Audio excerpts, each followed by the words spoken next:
Yo, what is going on, everyone? My name is Nick, or the Notorious Fantasy, and in today's video, we're going to be going over my 2022 Fantasy Football Dynasty Bargain Bin. Inside of today's video, I'll be going in depth into 5 different players who I believe are severely undervalued right now. Thus, they are bargains in either your Fantasy Football Dynasty drafts or just in your Dynasty leagues right now that I believe you guys could trade for and acquire on the cheap. But before we could get into things, I would like to ask that if you guys are new to the channel and you do end up enjoying today's video, that you please make sure to hit that subscribe button down below. And while you're down there, whether you are new to the channel or not, please make sure that you do leave a like on today's video. It would help us out a ton. And if you would like to follow me on Twitter, please do so at Notorious FNTSY. So without further ado, let's get into my Dynasty Bargain Bin. We'll begin with Josh Jacobs, running back of the Las Vegas Raiders. Keep trade cut running back number 22. I use keep trade cut in these Dynasty videos because I feel as though their rankings are very accurate. And if you're trying to trade for Josh Jacobs, I would assume that his value would be around running back number 22. So the thing with Josh Jacobs, and the reason why I believe he is a bargain player right now, is because the team elected to not stick with him for his 5th year option, which means that Josh Jacobs is going to be a free agent at the end of the season. Now, could he sign back with the Raiders?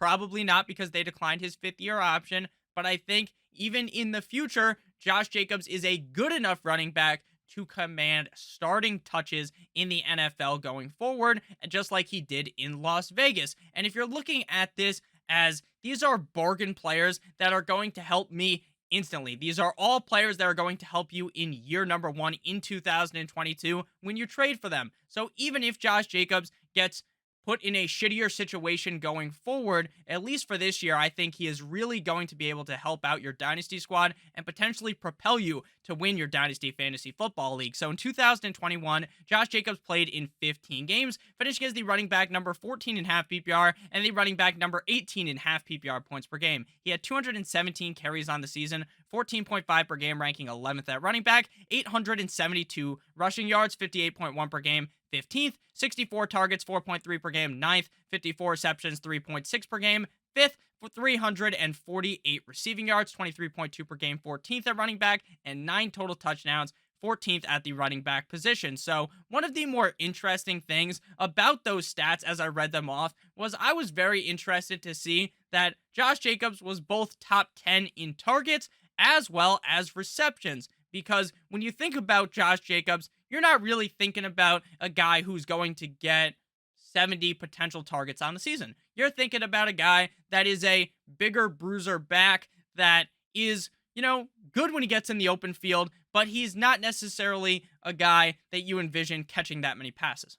And the reason why, most likely in your head, you didn't see Josh Jacobs putting up those targets, those receiving numbers, is because in his years prior in the NFL, in the last 2 seasons before this one, he actually had less receptions combined in those 2 seasons than he did last year in 2021. So the team made a clear effort to get Josh Jacobs the ball more, despite for years, basically, we were hearing, this is the year Josh Jacobs going to get more targets, and that never really happened. But last year it did, and I'm very convinced that this is going to be a piece inside of their game plan in 2022. He is on a Las Vegas Raiders offense that is stacked to the gills. This is an offense that is going to be insane in 2022. They have DeVante Adams. They have Hunter Renfrow. They have Darren Waller. They have Josh Jacobs. This is going to be an offense that is scoring a bunch of points, and they are in a division with the Broncos. They're in a division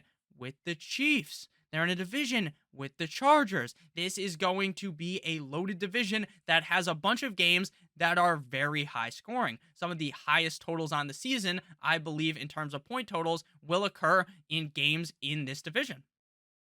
So I think that Josh Jacobs is going to be a huge benefactor of that. And once they get on the goal line, they are very happy to have Josh Jacobs knock on the door and barge his way in there. So I think in 2022 alone, Josh Jacobs has a shit ton of value to easily become potentially a top 14, a top 12 back. After that, It's certainly up in the air because we don't know what team he will be on, but I do believe that Josh Jacobs, if he finds the right spot, will continue to have value for the next couple of years. Next up, we move to a quarterback, and that is going to be Ryan Tannehill, quarterback of the Tennessee Titans. Keep trade cut quarterback number 24. In 2021, he played in all 17 games, finishing as the quarterback 12 on the season, but he was quarterback number 16 in points per game. He had 531 passing attempts, 31.2 per game, ranking 12th at quarterback, 3,734 passing yards, 219.6 per game, 16th at quarterback, 67.2% completion percentage, 21 passing touchdowns at a 4% rate, 16th at quarterback, 14 interceptions, 55 carries, 13th at quarterback, 270 rushing yards, 13th, and 7 rushing touchdowns, 2nd at quarterback. So compared to the seasons prior when Ryan Tannehill took over for Mariota, this was a bad season. This was just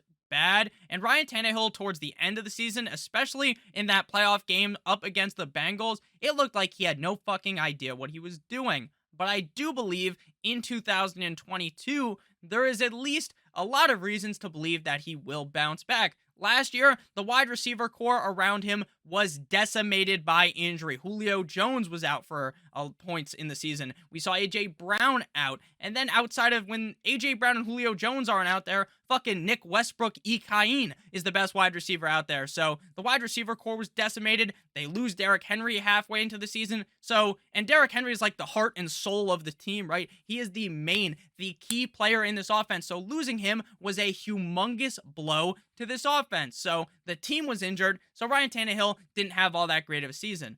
Now, they don't have A.J. Brown anymore because they shipped his ass off to Tennessee. Or not to Tennessee. He was on Tennessee. They shipped him from Tennessee to Philadelphia. They have now Treylon Burks, who they drafted in the first round. They have Robert Woods. So they have other weapons on this team. And hopefully Derrick Henry is able to stay healthy. If Derrick Henry stays healthy, assuming Ryan Tannehill plays a full season, the value on him right now is immense because he could be a top 12 quarterback. And right now the value on him is quarterback number 24. Now, when it comes to a contract situation, he is tied with the team through the 2025 NFL season, but the team does have a potential out on his contract after the 2023 NFL season. So my best bet is that Ryan Tannehill will be the starting quarterback of the team this year. They drafted Malik Willis, I understand, in the draft, but they didn't invest first-round draft capital. They didn't invest second-round draft capital. So it's not like Malik Willis is going to instantly become the starter of the team. I think Tannehill's the guy for at least 2022. In 2023, will he be the guy? Maybe, maybe not. Maybe not. But that is still up in the air at this point. So again, in this video, we're really just looking at teams that are win now. People that are in the situation to insert these players into their offense that they can get on the cheap.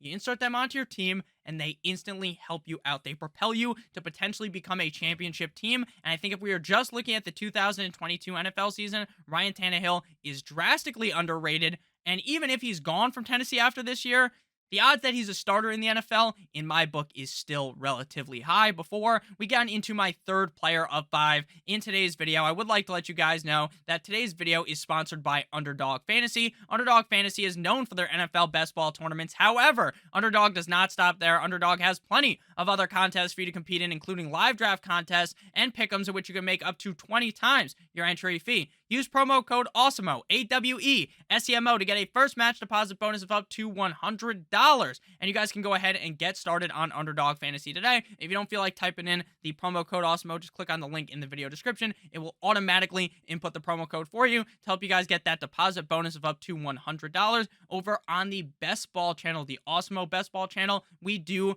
Underdog Fantasy drafts every single Monday.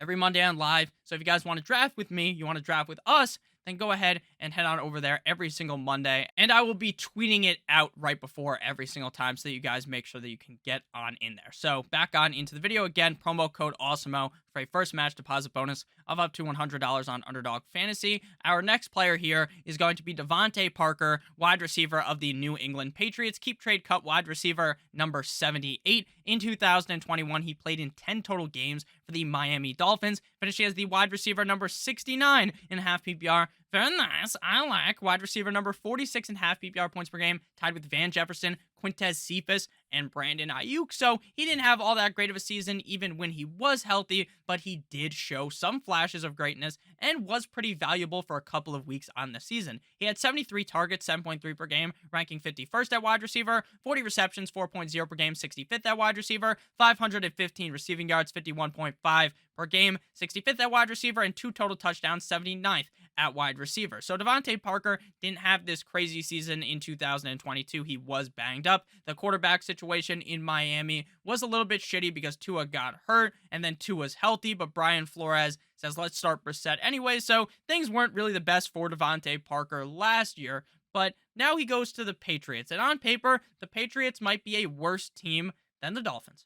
But in terms of talking for situation in 2022, for the wide receiver position, being in New England is way better for Parker. In Miami, he would have been competing with Tyreek Hill, with Jalen Waddle, with Mike Gesicki for these targets. Now he's in New England, and in my opinion, when you look at the depth chart, who's the number one wide receiver? Could it be Jacoby Myers? Could it be Kendrick Bourne? Maybe, but in my opinion, I think the number one guy in targets this year in 2022 for the Patriots is going to be DeVante Parker, and you can get this man for dirt cheap. I am not the biggest fan of Mac Jones. I don't think Mac Jones is a great fantasy option, but I do think in terms of a real NFL quarterback, he's great. The reason why I don't like him for fantasy is because he doesn't really have any rushing upside, right? He's very stiff in the pocket. He doesn't really run the ball too much, which you almost need in fantasy unless you're putting up like Tom Brady passing numbers or something like that. You really need a rushing quarterback. So I'm not a big fan of Mac Jones in fantasy, but in real life, I think he's pretty solid. Now, he did make the Pro Bowl last year. Should he have made the Pro Bowl? Probably not, in my opinion, but he made the Pro Bowl. He's a solid quarterback, and DeVante Parker, on paper, to me, looks like the best wide receiver out of this core. So I think DeVante Parker is being heavily slept on in regular fantasy football drafts, and right now, with just sending around a third-round pick for DeVante Parker will probably get him. So I'm very happy to trade away a third-round rookie pick to get DeVante Parker. And if I was doing a startup draft right now, I would definitely be very happy to take DeVante Parker in the later rounds. Next up, we'll move to Dameon Pierce, running back of the Houston Texans, keep trade cut running back number 33. At 23 years old at Florida, so we're talking about this is a rookie player. Last year, at Florida, he played in 13 games, having 100 rushing attempts for 574 rushing yards, 19 receptions for 216 receiving yards, and 16 total touchdowns. The Texans running back depth chart is why I like Dameon Pierce. On paper, Dameon Pierce's stats, they don't make your eyes ejaculate, right? You're not like, wow, look at those stats. But when you watch him play, you would think, you know what? Based upon the depth chart around Dameon Pierce, he could be the starter for this team for a lot of the season, the number one back. Or maybe, just maybe, he could be the starting running back of the Houston Texans in week number 1. Now, he is keep trade cut running back number 33, so he is not necessarily the cheapest guy to go ahead and acquire, but still a bargain based upon what I believe he could be. And that could be the number one running back on the Houston Texans. The Texans depth chart right now, listed on ESPN, they have it as Marlon Mack, Rex Burkhead, Dameon Pierce, and then Dare Ogunbowale, Mack being the 1, Burkhead 2, Pierce 3, and Ogunbowale 4. Now, is the ESPN depth chart something to live and die from? No. It doesn't really mean anything, but that's just how I'm listing them off. In my opinion, Rex Burkhead is a good backup running back. He's a good running back that might get like one game of starter numbers all year. He puts up big numbers, but if you were to have him start the whole season, probably wouldn't do much. Then there's Marlon Mack, who has dealt with heavy injuries in the past, but did have one season where he was really good. So Marlon Mack is probably the biggest competition by far, and really the only competition in this backfield, in my opinion, as to be the person that could potentially cock block Dameon Pierce from being the number one running back on this team. Dare Ogunbowale, just push him to the side. Don't even think about him. I listed him off because he was on the depth chart, but he's not important at all to this equation. Neither is Rex Burkhead. So it's going to be either Dameon Pierce or Marlon Mack. So if you believe it might be Marlon Mack, then maybe you want to change this and say, you know who my bargain running back is going to be? Marlon Mack. And then you just trade for Marlon Mack. But to me, I think Dameon Pierce is going to be given the opportunity, and I think that while the Houston Texans aren't this elite franchise, while I don't think the Houston Texans are going to be winning very many games in 2022, I think Davis Mills at least keeps them a little bit competitive, and I think any running back in the NFL who's a starter that you can trade for, I'm doing it, especially when their perceived value is running back 33, and I think he can finish a hell of a lot higher than that if he is the starter from week 1 on. My final Dynasty bargain bin player of today's video is going to be old man Matty Ice Baby Matt Ryan, quarterback now of the Indianapolis Colts. Keep trade cut quarterback number 28 for Colts quarterback Matt Ryan. 2021 stats in Atlanta. 17 games played, quarterback number 19 on the season, quarterback number 30 in points per game, tied with Sam Darnold. Not great. 560 passing attempts, 32.9 per game. 11th at quarterback, 67% completion percentage, 3,968 passing yards, 233.4 per game. 11th at quarterback, 20 passing touchdowns at a terrible 3.6% rate. That is bound to go significantly higher. 5 is the normal rate for a passing touchdown percentage. 3 is very low, so he should obviously be able to throw a lot more touchdowns this year. 17th at quarterback, 12 interceptions. He did have 40 carries for 82 yards and a rushing touchdown, but this is not fucking Kyler Murray. This is Matt Ryan, right? He's just going to get a couple of rushing yards every single season. So when it comes to Matt Ryan, this move to Indianapolis is crucial as to why he is a part of this video. In Atlanta, I think he would be a big help for Drake London and Kyle Pitts potentially having humongous years in 2022. But in terms of Matt Ryan actually playing well and performing at a top-end level to where I would consider him a bargain, he kind of needs to be in Indianapolis.